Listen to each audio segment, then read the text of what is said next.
And here's another great innovator, it's Chris Christopherson. A man that did things that he wanted to do and the way he wanted to do them, got a lot of attention that way. There's still some great American heroes around like Chris, you know, that really pull it off, have a dream and run with it. I saw that there was just one old man sitting at the bar.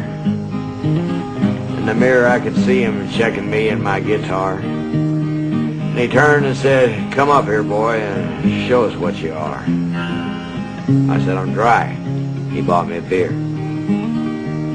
He nodded at my guitar and said, "It's a tough life, ain't it?" I just looked at him. He said, "You ain't making any money, are you?" I said, "You've been reading my mail." He just smiled and said, "Let me see that guitar. I got something you want to hear." Then he laid it on me. If you waste your time talking to the people who don't listen to the things that you are saying, who do you think's gonna hear? And if you should die explaining how the things that they complain about are things they could be changing, who do you think's gonna care?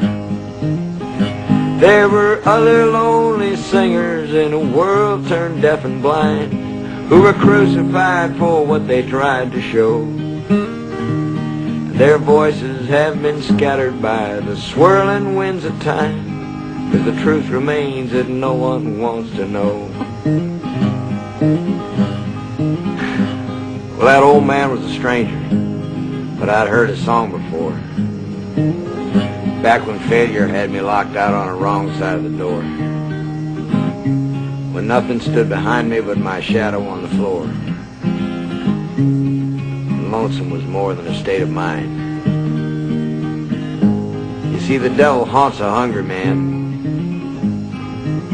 and if you don't want to join him, you gotta beat him. I ain't saying I beat the devil, but I drank his beer for nothing, and I stole his fucking song. And you still can hear me singing to the people who don't listen to the things that I'm saying, praying someone's gonna hear it. And I guess I'll die explaining how the things that they complain about are things they could be changing, hoping someone's gonna hear. I was born a lonely singer and I'm bound to die the same, but I've gotta feed the hunger in my soul. And if I never have a nickel, I won't ever die ashamed, 'cause I don't believe that no one wants to know. Seems appropriate still. It's more of a business, it seems like. It's always been a business, but it's more of a bigger business, and there's more people working at the record companies, more offices. It was a small 2 or 3 block area when I first went there, with a couple studios. Now there's a lot of studios. And you walk in and you used to say, "Listen to this, I got something, listen to this," and they'd all come around. Now you walk in and you have to have an appointment. Yeah. And you have to wait, Yeah. and you walk into this office and there's some guy sitting there. Man, it's like that's what has happened, that excitement and that thrill of nobody really, there wasn't any precedence. We all did what we felt like. Commercial was the dirty word in those days, because we couldn't get arrested.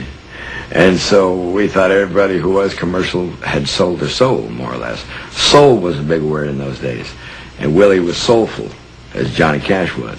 It was like, if you had soul, you were probably never going to be successful, but you're going to be true to yourself and true to your writing, you know. And, I mean, the guys were outlaws, just as Dylan was an outlaw. But it didn't call them outlaws then. They called us outlaws later. I really believe that the word outlaw came from someone who was trying to sell records. I think it was a commercial way to describe some people who were making music the way they wanted to make it. And I think that there have been people who have done that before, and the term outlaw just wasn't thought of at that time. Probably in the sense of the term that they were using, what they considered to be an outlaw. I'm sure I was and still am. But an outlaw in the music sense, I think, is a person who wants to play his music and to write his music and perform his music the way he likes to do it. It don't matter if those people in the business suits are controlling it, you know, or if they're sitting out there in the audience and not clapping. As long as we can keep doing what we're doing, that's all that matters. That's why I said, if whoever's going into Nashville like I was then, is going in today, if he's going in for the right reason, because he just got to do it, then he can't lose. After all is said and done, people can make their speeches, they can write their things in the newspapers or whatever. When it's all said and done, it's been the music, it's been the Beatles, it's been Elvis, it's been all kinds of people who have made major social changes because of the music.